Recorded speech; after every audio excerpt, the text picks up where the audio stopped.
Next चौथा point, धातुओं पर या फिर आभूषणों पर रंग करने की कला को मीनाकारी कहते हैं।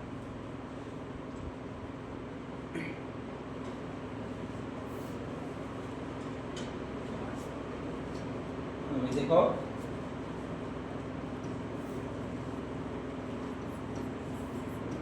ये आपकी पहली कला कहलाती है, जिसको आपके मीनाकारी कहा जाता है। ठीक है, कई सारी कलाएं आएगी, मीनाकारी आएगी, नेक्स्ट आगे मुरादाबादी आएगी।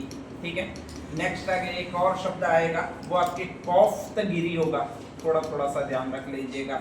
अगला एक और कार्य आएगा जिसको आपके ये कला कहा जाएगा। कौन सी कला कहा जाएगा? भी आपके कुंदन कला कहा जाएगा। तो इस तरह की कई सारी चीजें आपके आएगी। ठीक है, ये है क्या क्या वो आपको ध्यान रखती है स्पेशली। तो सबसे पहला पॉइंट जो अपन ले लेते हैं वो यही है, नाम कौन सा भी आपके? मीनाकारी। और मीनाकारी में पहला शब्द है मीना करना। ठीक है, ध्यान रख लीजिएगा।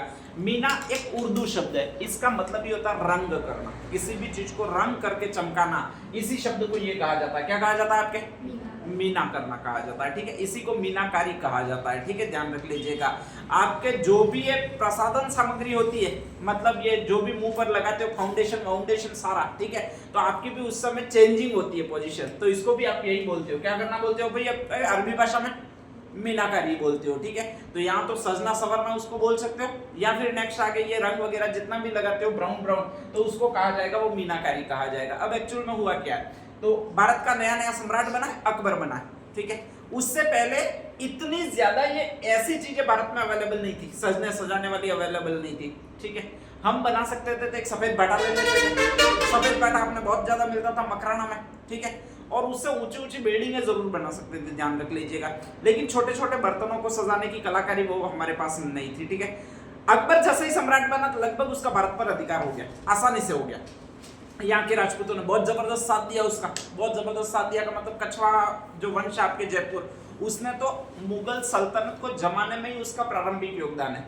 अगर वास्तव में कछवाओं ने साथ नहीं दिया होता तो ये मुगल वंश भारत में आता ही नहीं, मुसलमान ही भारत में नहीं रहते, धीरे धीरे वो सांस्कृतिक रूप से नष्ट हो जाते। ठीक है, मुसलमानों का कल्चर इसलिए चल रहा है क्योंकि हमने उसको एक्सेप्ट किया, और हमने का मतलब यहाँ के राजाओं ने उसको एक्सेप्ट कर लिया, नहीं तो वो सांस्कृतिक रूप से पतन हो जाता, उनके कल्चर का ही पतन हो जाता।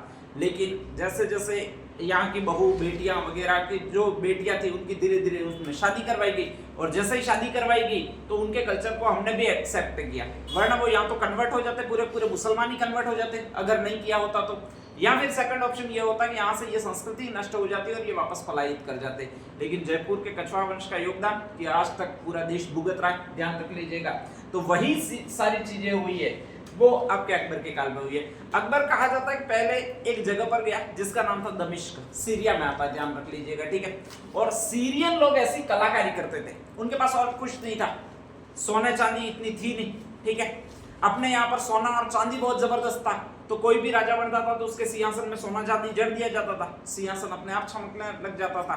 बाकी कई सारे ऐसे सिंहासन है जो यहाँ तो स्वर्ण के बने हुए या फिर सिल्वर के बने हुए, ऐसी चीजें बहुत ज्यादा थी। अपने यहाँ पर थाली थी, वो भी सोने वाली होती थी राजाओं की, या फिर चांदी की होती थी, तो उसी में राजा भोजन करता था, बाकी और किसी भी चीज पर नजर ही नहीं थी। सीरिया में जब ये गए यहाँ वाले राजा, तो वहां पर सोना चांदी इतना पर्याप्त मात्रा में नहीं था, और जब वहां पर पर्याप्त मात्रा में सोना चांदी नहीं है तो इसका मतलब वो सजाने के लिए किसी न किसी चीज का रंग प्रयोग करेंगे, और वो जो प्रयोग करते थे वो रंगों का प्रयोग करते थे। किसका प्रयोग करते थे?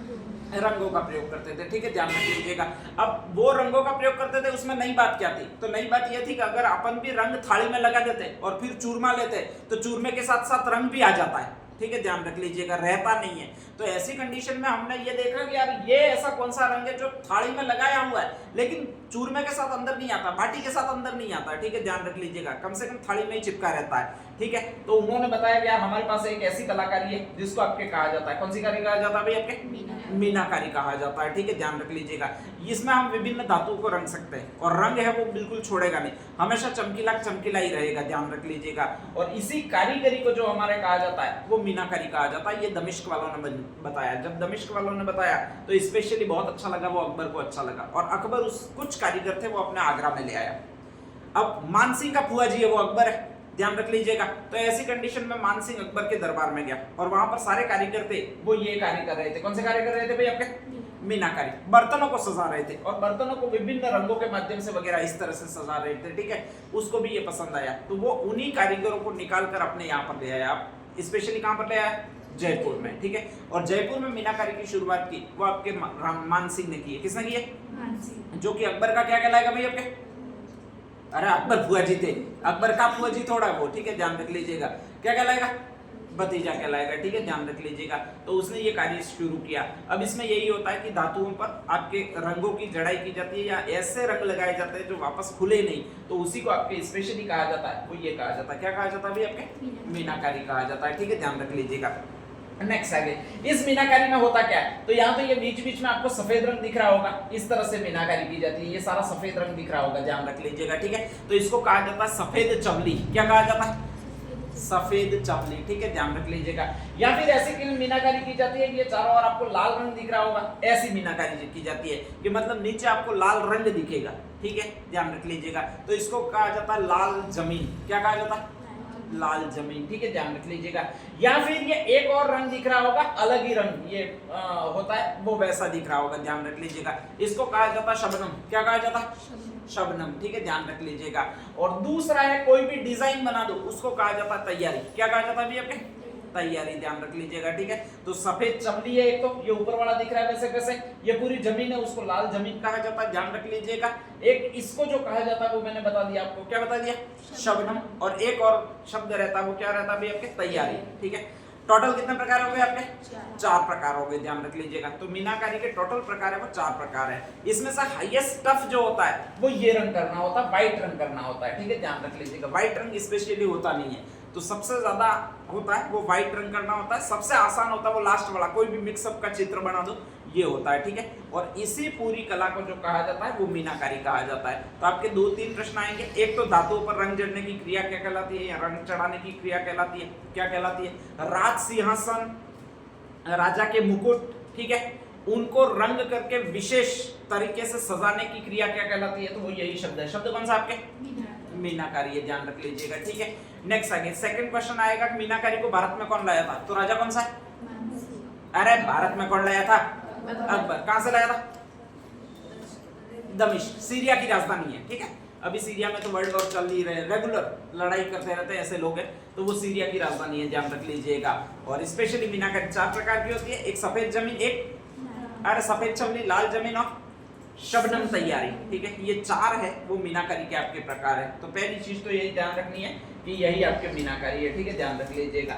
नेक्स्ट आगे ये भी जो आपके बनाया हुआ है ये पूरा आपके मीनाकारी है, इसमें पूरा लाल कलर किया हुआ और उस पर ये दृश्य दिखाए गए, तो ये कहलाता है लाल जमीन वाली मीनाकारी, ध्यान रख लीजिएगा, ठीक है। किसी पर इसी तरह के डायरेक्टली बना जाएंगे तो उसको कहा जाता है शबनम की मीनाकारी, ध्यान रख लीजिएगा, ठीक है। और किसी पर आपके स्पेशली कहा जाता है सारे मिक्सअप किए जाएंगे आराम से, वो कहा जाता है तैयारी। मैंने 2 ही चित्र सम्मिलित किए, नहीं तो ज्यादा हो रहे थे, ध्यान रख लीजिएगा, ठीक है।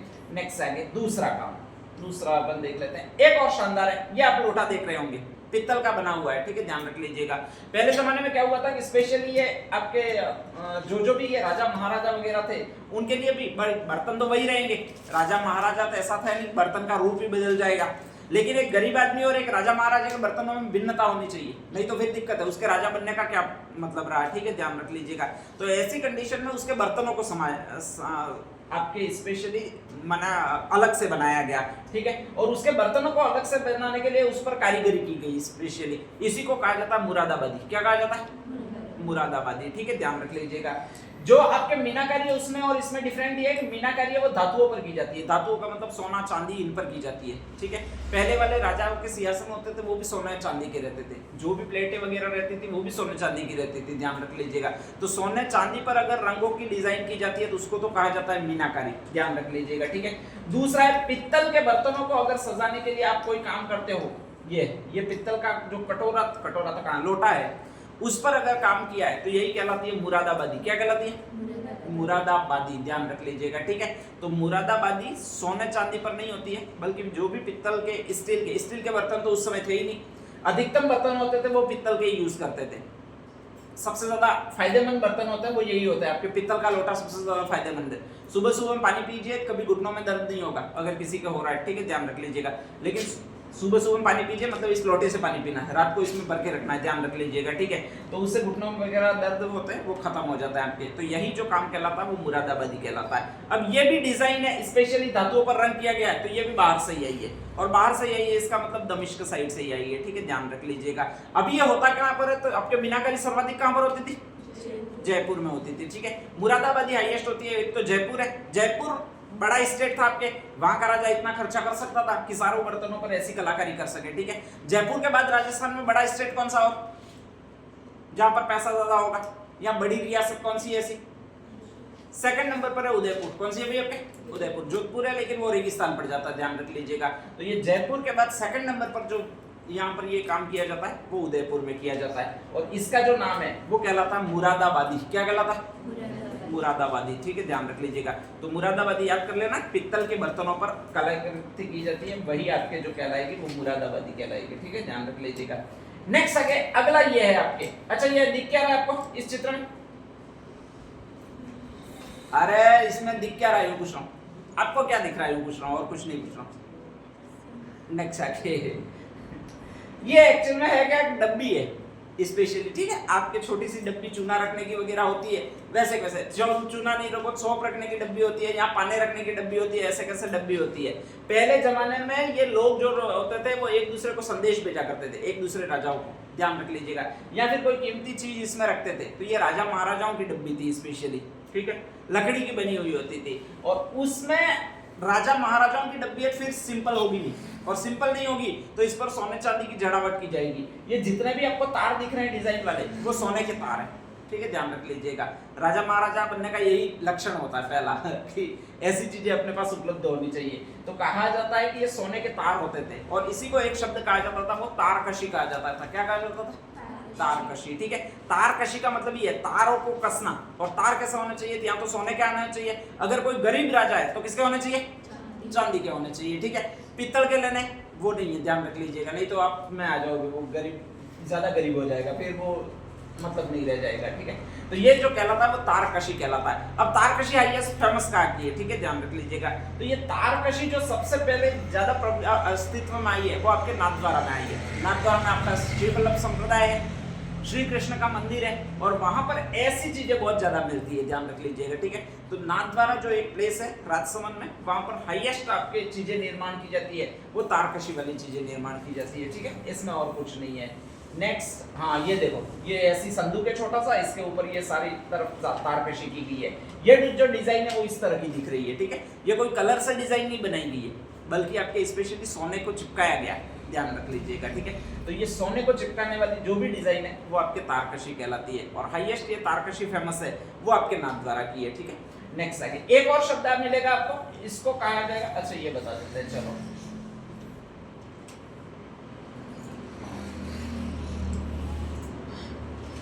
हाँ, ये क्या दिख रहा है आपको, अरे ये क्या तुम्हें दिख रहा है, बोल रहा हूँ। नेक्स्ट आगे अच्छा ये तो दिख रहा होगा, तलवारें, ठीक है, ध्यान रख लीजिएगा। अब नेक्स्ट आगे ये जो तलवारें हैं, इस तरह पहले भी तलवारें होती थी, ठीक है, सामान्य सैनिक भी तलवारें पकड़ते थे, राजा था वो भी तलवारें पकड़ रहा था, और ऐसी कंडीशन में दोनों में अंतर फिर होना चाहिए। तो अंतर होना चाहिए, इसलिए राजा ने क्या किया कि आपके स्पेशली यहाँ पर इन तलवारों को अलग रूप दिया। तलवारों को अलग कैसे रूप दिया, तो राजा की तलवार में, सामान्य सैनिकों की तलवारें लोहे की होनी चाहिए, राजा की महंगी तलवार होनी चाहिए। महंगी तलवार बनाने के लिए उसमें कुछ ना कुछ जड़ना होगा, आप जड़ोगे क्या, या तो सोना या फिर क्या भी आपके चांदी है, ध्यान रख लीजिएगा, ठीक है। तो कहा जाता है कि एक और चीज की गई जिसमें कहा जाता है कि आपके ये इस तरह से तलवार थी, उसको खोदा गया, बीच में से खोदा गया, और उसमें से या तो सोने की डिजाइन या फिर नेक्स्ट आगे चांदी की डिजाइन बनी गई। ये पूरी चांदी की डिजाइन बनी गई है, इसलिए ऐसी दिख रही है, ठीक है, ध्यान रख लीजिएगा। इसके बाद में वापस पूरी प्लेन बना दी गई। तो इसी को जो कहा जाता है वो आपके कहा जाता है तह निशा। तह का मतलब होता है खोदना, तळिए में जाना, ठीक है, और निशा का मतलब होता है उसमें भरना।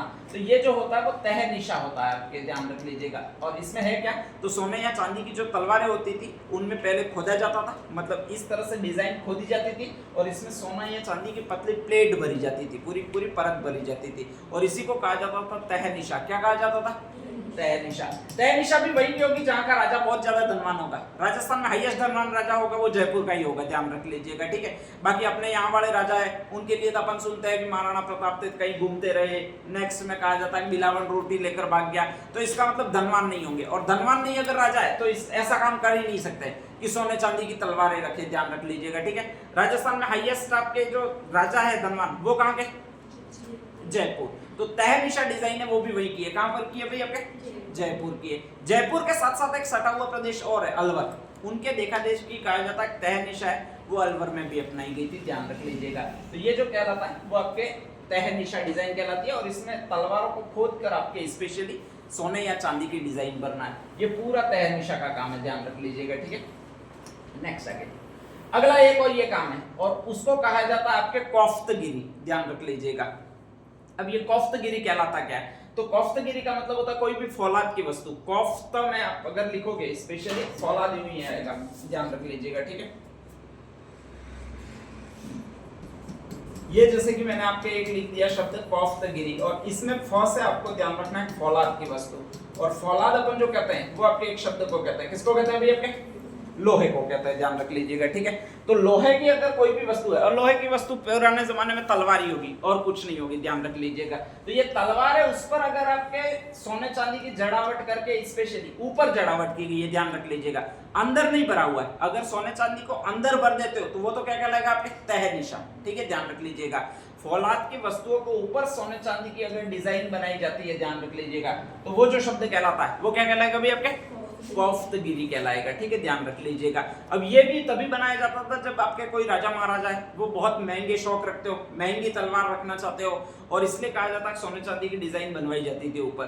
तो ये जो सारा बना हुआ है वही आपके एक शब्द कहलाएगा, क्या कहलाएगा भाई आपके, कोफ्तगिरी। अमीर राजा वही बनाएगा, अमीर राजा कहाँ का, जयपुर। तो कोफ्तगिरी भी सर्वाधिक प्रसिद्ध है, वो आपके जयपुर की है, बाकी कहीं की नहीं है, ध्यान रख लीजिएगा, ठीक है।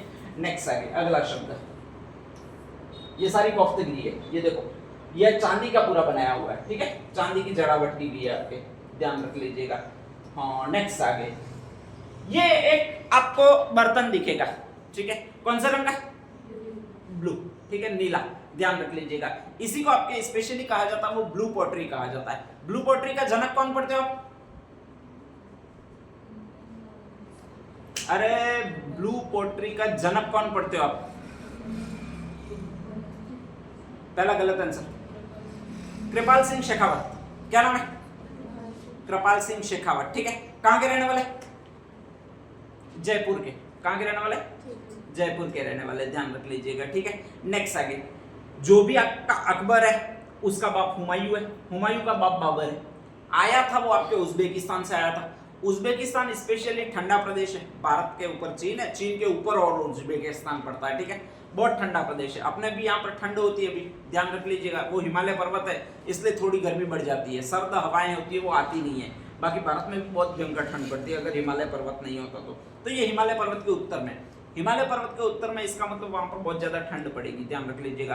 तो आपके जो बाबर है वो कहा जाता है बहुत ठंडे प्रदेश से आया था, यूरोपियन कंट्रीज से आया था स्पेशली, ठीक है। वो बाद में एशिया में सम्मिलित किए गए, आधे यूरोप में आता है आधे एशिया में आता है, ये कंडीशन है, ध्यान रख लीजिएगा। तो ऐसी कंडीशन में उज्बेकिस्तान से वो आया था, और उज्बेकिस्तान से भारत में आया तो उसको सबसे पहले सबसे ज्यादा परेशानी हुई थी वो लू से हुई थी। अपन तो इसी में जीने के आदी होते हैं, कोई फर्क नहीं पड़ता, लू लग जाती है तो भी, ठीक है, ध्यान रख लीजिएगा। उन लोग अनुकूल ही नहीं थे इतनी लू के, और उसमें भी वो रेगिस्तान में राजस्थान में आया तब उसे भयंकर और लू लगी थी, ध्यान रख लीजिएगा, ठीक है। तो ऐसी कंडीशन में कहा जाता है वो ठंडी चीजें या ठंडे मटके वगैरह उसके लिए बहुत ज्यादा आवश्यक थे। बाबर के लिए भी आवश्यक थे, हुमायूं के लिए भी आवश्यक थे, उनका शरीर अनुकूलन नहीं हुआ तो वही चीजें अकबर के लिए भी आवश्यक होगी। और एक खास बात यह बता दूं, उनका शरीर अनुकूलन वास्तव में नहीं हुआ था। 1604 में अकबर मरा, वो किसके कारण मरा था, लिखे लो, लू लगने के कारण मरा था। किसके कारण मरा था, लू लगने के कारण, और कोई अकबर को बीमारी नहीं हुई थी, ठीक है। इधर जैसलमेर में घूमता घूमता आया, जैसलमेर का किला देखने जा रहा हूं करके, और लू लग गई, और लू लग गई तो बीमार पड़ गया और उल्टी दस्त होने लग गई, और वहीं पर ये कहा जाता है कि इसके बाद मर गया, और मर गया तो दफना दिया गया, ध्यान रख लीजिएगा। तो ऐसी कंडीशन में कहा जाता है उसको ठंडे पात्रों की बहुत ज्यादा आवश्यकता हुई। अब ठंडे पात्र क्या था, अपने मटका, ठीक है, 150 रुपए का मिलता है वो।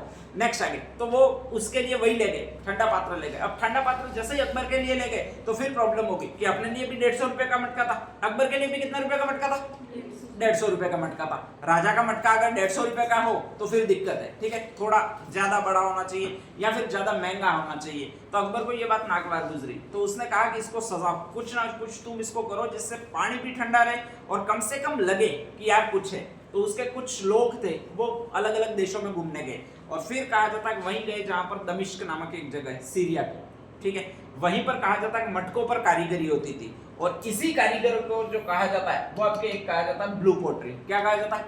Blue pottery. एक्चुअल में ये अकबर के काल में ही भारत में आई है, बाकी इससे पहले ये भारत में इसका अस्तित्व ही नहीं था, ध्यान रख लीजिएगा। तो ये ब्लू पोट्री है, अकबर इसको पहले आपके भारत में लाया, वहां से कुछ कारीगरों को बुलाया गया, कारीगरों ने यहाँ पर जयपुर में आए, अरे जयपुर में नहीं सॉरी आगरा में आके कहा जाता है उस मटके को सजाया गया। अब सजाने के लिए इस पर रंग करना था, स्वाभाविक है, तो रंग किया गया। ये रंग था वो ऐसा रंग था जो मिट्टी में मिलाकर ही किया जा सके, ठीक है। तो इसमें क्वार्ट्स है, मुल्तानी मिट्टी है, गोंद है, ऐसी सारी चीजें इसमें मिलाई गई ताकि इसकी चिकनाहट वगैरह बनी रह सके, ठीक है, ध्यान रख लीजिएगा। और बाद में कहा जाता है ये जो था वो इस तरह के मटके तैयार कर दिए गए, अकबर के लिए तैयार हो गए। अब उस समय का फ्रीज यही थे, ध्यान रख लीजिएगा। मानसिंह अचानक पानी पीने चला गया। मानसिंह कहाँ का? आपका जयपुर का, ठीक है, वो कभी भी जा सकता है क्योंकि वो घर किसका है? फुआ जी का घर है, ठीक है, और फुआ जी के घर में कोई भतीजे को रोकता टोकता नहीं है। तो ऐसी कंडीशन में वो पानी पीने चला गया और पानी पीने चला गया तो उसने बहुत सुंदर मटके देखे, ये इस तरह के मटके बने हुए देखे, ठीक है, ध्यान रख लीजिएगा। और मानसिंह अपना खतरनाक है, जो भी घर में चीज फुआ जी के है वो चाहिए 100%, किसको चाहिए? मानसिंह को चाहिए, बाकी कुछ नहीं, ध्यान रख लीजिएगा। वो अधिकार से मांगता था, स्पेशली बुआ दी है ना तुमको तो दो, तुम्हें देते कौन सी मौत आती है, ध्यान रख लीजिएगा। मीनाकारी को भी मानसिंह ही लाया है यहाँ पर स्पेशली। एक और पोट्री है जिसको कहा जाता है ब्लू पोट्री, उसको भी कौन लाया आपके? मानसिंह लाया है, ठीक है, ध्यान रख लीजिएगा। तो कहा जाता है मानसिंह गया, मानसिंह ने वहां पर से कहा जाता है मुझे भी ऐसे मटके चाहिए, ठीक है। अकबर ने कहा 2-3 ले जा उधर पड़े हुए होंगे। उसने कहा कि मुझे महल के लिए सारे मटके चाहिए और सारे मटके जो होंगे वो हमारे कई सारे, क्योंकि महल बहुत बड़ा है, ठीक है, पहले दुर्ग होता था, दुर्ग में कई सारे दरबारी वगैरह होंगे, सारे महल के लिए चाहिए, बहुत ज्यादा चाहिए, तुम 2 कारीगर मेरे लिए यहाँ पर भेजो। कहा जाता है वहां से 2 कारीगर थे, एक तो नाम था चंदू, एक नाम था कालू, अपने ये के थे, ठीक है, ध्यान रख लीजिएगा, इंडिया के ही थे। तो कहा जाता है कि वो 2 कारीगर आपके स्पेशली भेजे गए और वो उन्होंने जयपुर में इस कला की शुरुआत की। कौन सी कला की शुरुआत की? आपके ब्लू पोट्री की शुरुआत की, ठीक है, ध्यान रख लीजिएगा। नेक्स्ट आगे मिर्जा राजा राम सिंह सेकंड नंबर पर, और इसके बाद में कुछ समय बाद राम सिंह राजा हुए। तो उस समय कहा जाता है कि आपके घूमने के लिए 2 अंग्रेज आए। अंग्रेजों का नाम भाई राम सिंह के समय गुलाबी नगरी में घूमने के लिए कौन आया था? Prince Albert. नाम क्या था? प्रिंस अल्बर्ट, इसीलिए अल्बर्ट हॉल बनाया, ध्यान रख लीजिएगा। तो कहा जाता है प्रिंस अल्बर्ट अंग्रेज भारत में आए। अब प्रिंस अल्बर्ट के लिए उन्होंने सोचा कि इस पूरे में शहर को सजाता हूं, तो एक तो गुलाबी रंग करवाया, एक उन्होंने जगह जगह मटके रखवाए सम्मान में, वो यही रखवाए। कौन सा भाई? आपके ब्लू पोट्री के। तो जयपुर में ब्लू पोट्री का सर्वाधिक विकास हुआ, सबसे ज्यादा काम मिला लोगों को, वो उसी समय मिला जब प्रिंस अल्बर्ट भारत आया था। और प्रिंस अल्बर्ट भारत आया उस समय वहां का जो आपके स्पेशली व्यक्ति है जिसने ब्लू पोट्री के बर्तन ज्यादा बनवाए हैं, वो कौन राजा? राम सिंह। कौन सा भी? आपके राम सिंह। इसीलिए एक प्रश्न आता है ब्लू पोट्री का सर्वाधिक विकास कौन से राजा के काल में हुआ था जयपुर में? तो राम सिंह के काल में हुआ। और ब्लू पोट्री को लाने वाला है वो कौन सा? आपके मानसिंह है, ध्यान रख लीजिएगा, ठीक है। नेक्स्ट आगे इसके बाद कहा जाता है कि अचानक फ्रीज आ गए, इलेक्ट्रिसिटी वाली व्यवस्था हो गई। ठंडे पानी के लिए स्वाभाविक है कि अंग्रेज फ्रीज रखते थे, तो अपन भी अंग्रेज बनने की राह पर चले, और अंग्रेज बनने की राह पर चले तो ये मटके वटके हमने छोड़ दिए और सीधे सीधे अंग्रेजों का अनुसरण करने लगे, हर घर में फ्रीज लग गए। अब प्रॉब्लम ये हुई कि एक कला खत्म होने के कगार पर आ गई। कौन सी कला खत्म होने के कगार पर आ गई? ब्लू पोट्री खत्म होने के कगार पर आ गई, ठीक है। 1950 तक लगभग ये कला खत्म होने के कगार पर आ गई थी। 1950 में इस कला को वापस जानना लोग भूल गए थे। और उसी समय कहा जाता है कृपाल सिंह शेखावत नाम का एक आदमी है जो जयपुर में ही रहता है, उसको थोड़ी थोड़ी चित्रकला में उसका इंटरेस्टेड था, तो कहा जाता है उसने चित्रकला में बीए ऑनर्स किया था, बीए में उसका सब्जेक्ट था। और उसी समय कहा जाता है कि उसने इस कला के बारे में पढ़ा था कि ब्लू पोट्री इस तरह की जाती है। चित्रकला में बहुत ज्यादा इंटरेस्ट था, तो उसने लगातार सर्च मारा था, लगातार सर्च मार के कहा जाता है उसके बारे में उसने पूरी जानकारी प्राप्त कर ली थी, ठीक है, ध्यान रख लीजिएगा। नेक्स्ट आगे कहा जाता है कि वो चित्रकार भी बहुत अच्छा था, तो बहुत अच्छे चित्र बनाता था। और भारत का जो संविधान लिखा है आपने स्पेशली वो प्रेम बिहारी नारायण रायजादा ने लिखा है, लेकिन उस पर जो चित्र बनाए वो नंदलाल बोस ने बनाए। किसने बनाए? नंदलाल बोस ने। पहले पेज पर रामायण का चित्र है, सारे रामायण के ही चित्र है, दूसरे पेज पर कोई और चित्र है, इस तरह से सारे चित्र बनाए, 22 चित्र टोटल बनाए हैं, वो आपके नंदलाल बोस ने बनाए। भारत का सबसे अच्छा चित्रकार हुआ 1950 के दशक में, तो वो नंदलाल बोस ही हुआ है, ध्यान रख लीजिएगा। और उसका तो यही था कि डायरेक्टली चित्र बनाता था, बस कल्पना से चित्र बनाता था ज्यादा, तो वो हुआ है। कहा जाता उसके साथ में ही रहा। इस कृपाल सिंह शेखावत को नंदलाल बोस ने कहा कि अगर तुझे बहुत ज्यादा अच्छा चित्रकार बनना है तो एक काम करके अपने पूरे विश्व में एक चित्रकला का बहुत अच्छा विश्वविद्यालय है और उसका नाम है Tokyo oriental of arts college, ध्यान रख लीजिएगा, ठीक है, वहां पर था। और टोक्यो है वो स्टेट जापान में, कहां पर है, तो तू जापान में जा, वहां पर बहुत अच्छी कलाकारी तू सीख जाएगा, बहुत अच्छा तू चित्रकार बन जाएगा। ये वहां पर गया और वहां पर जैसे ही कहा जाता गया तो कहा जाता वहां पर एडमिशन हुआ नहीं, उस यूनिवर्सिटी में उसका एडमिशन नहीं हुआ।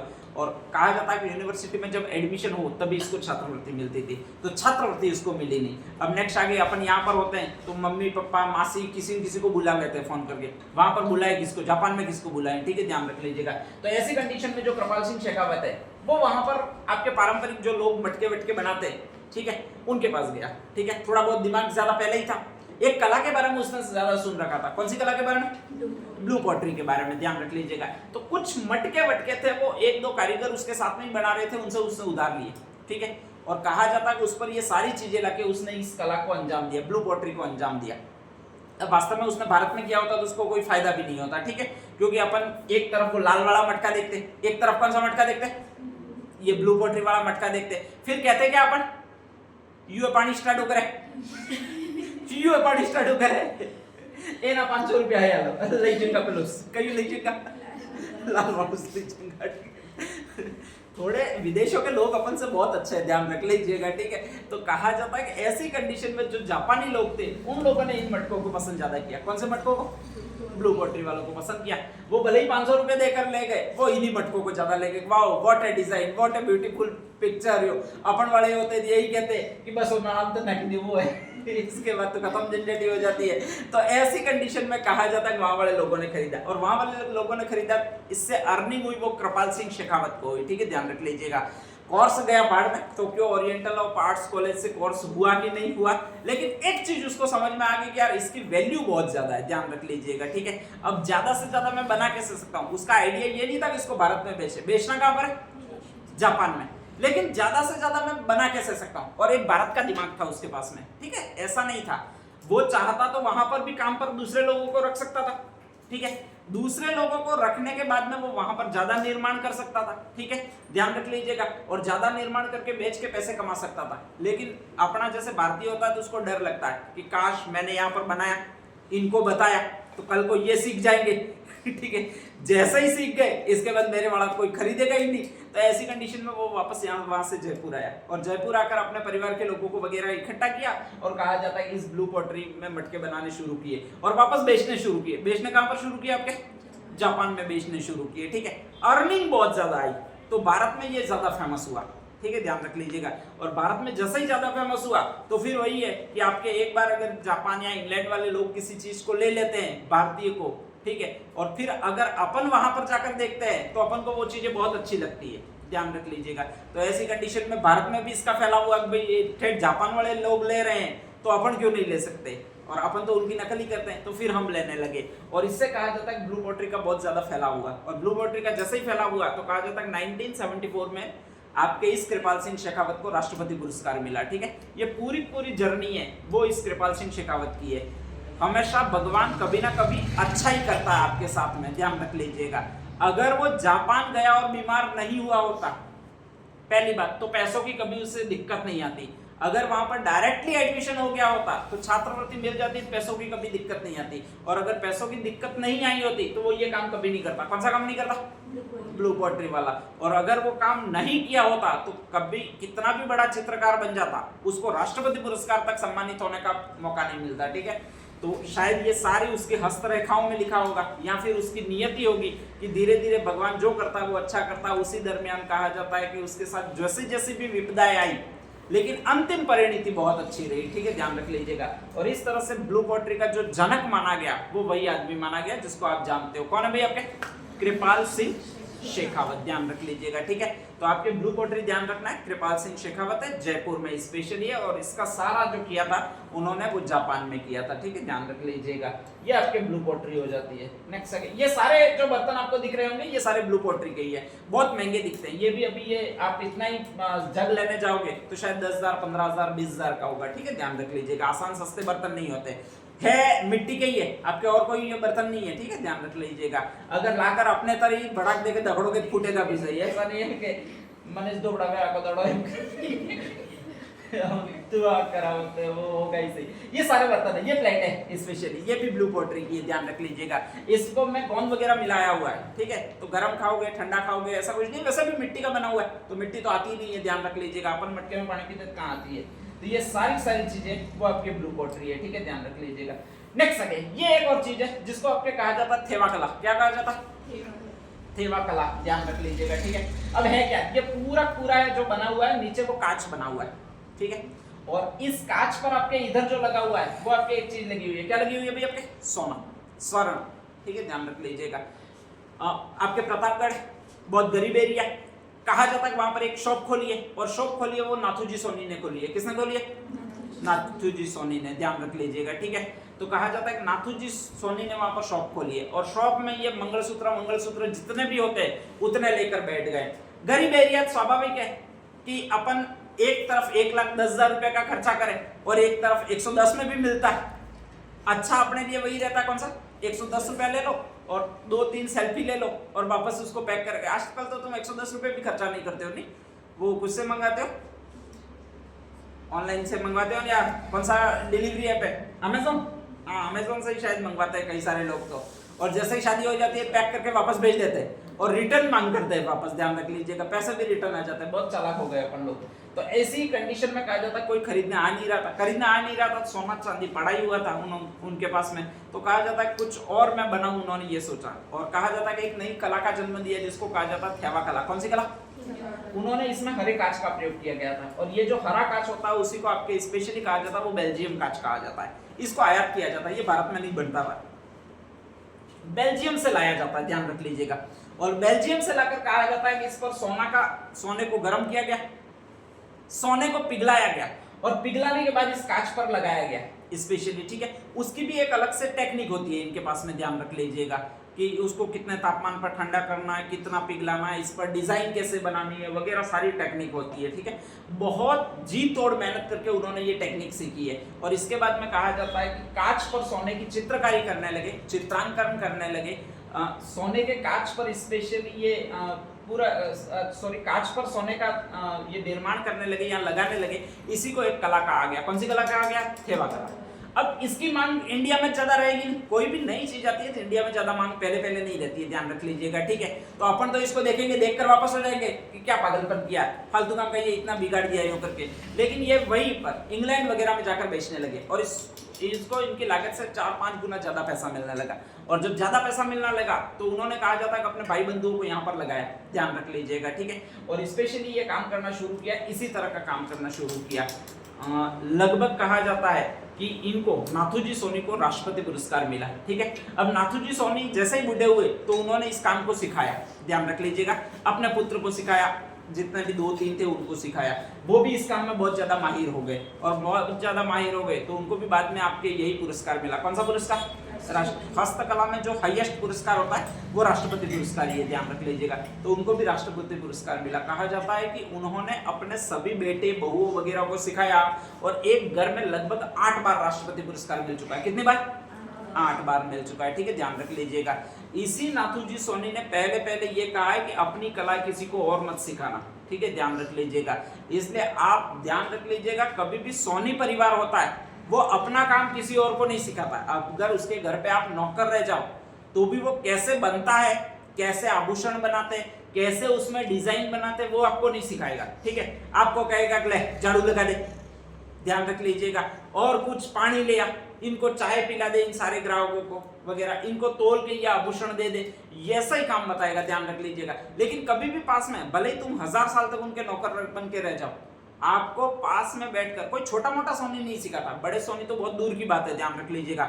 और नाथूजी सोनी तो बिल्कुल नहीं सिखाएंगे, ठीक है। लगभग 1950 से ये कला चल रही, 1950 से भी पहले की चल रही, 1924 के आसपास की ये चल रही है, 80 साल हो चुके, ठीक है। अभी भी आप किताबों में नाम पढ़ते हो, वो 2-3 नाम ही पढ़ते हो, नाथूजी सोनी, गिरीश सोनी, महेश सोनी, ध्यान रख लीजिएगा, ठीक है। ये प्रसिद्ध इसके कलाकार हैं। एक तो नाथूजी सोनी खुद डोकरा है और उसी के 2 बेटे हैं, उसका नाम गिरीश सोनी है और एक कौन सा भी आपके महेश सोनी है, ध्यान रख लीजिएगा, ठीक है। अभी तक प्रतापगढ़ में भी स्पेशली दूसरे परिवार को भी इन्होंने ये काम नहीं सिखाया है, ध्यान रख लीजिएगा। इनका एक ही परिवार है जो इस काम को जानता है और इस कला को जानता है। कौन सी कला को जानेगा? थेवा कला, ठीक है, ध्यान रख लीजिएगा। और इनका ये फिक्स है कि इनका काम होता है वो आप चाहे कितनी भी कोशिश कर लो लेकिन आप सीख ही नहीं सकते, कभी नहीं सीख सकोगे, ठीक है। इनकी यूनिटी, माइंड ऑफ गेम बहुत स्ट्रेंथ है, ध्यान रख लीजिएगा, और आज तक नहीं सीखने दिया है। तो यही आपके है, वो आपके एक सोनी परिवार है जिसको कहा जाता है प्रतापगढ़ का सोनी परिवार या नाथूजी सोनी का परिवार। और ये कला मैंने कौन सी बताई आपको? थेवा कला, ठीक है। नेक्स्ट आगे अगले बताऊंगा, इससे पहले कुछ चीजें लिख लीजिएगा, बहुत ज्यादा हो जाएगा। ये फर्स्ट चित्र कौन सा था?